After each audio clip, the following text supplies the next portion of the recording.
So I was at work at the end of the first week of Donald Trump being president. It was a Thursday afternoon, about 4 o'clock. And I was talking to a friend of mine, a new guy who'd just been hired, and we were just like, man, I can't believe we survived a week. And I said, dude, like, I feel like I need a prison calendar. Like, I'm like, I need it right there. And then I can rip off the week.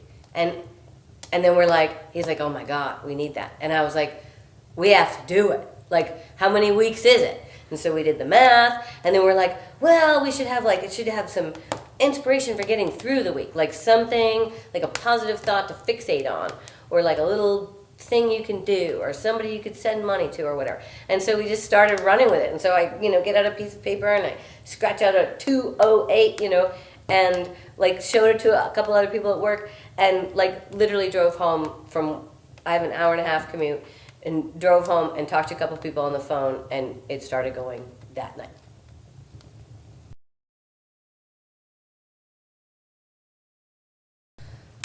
We have to endure 208 weeks total.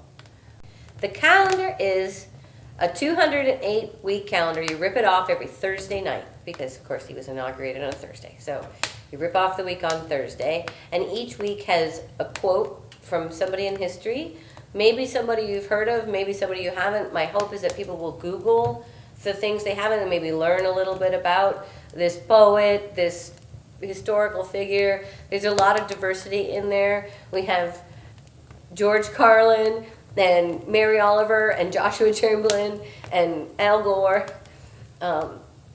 It's an interesting mix of people, and then also it has the days of the week and something that happened during that week in history, or an idea of something to do.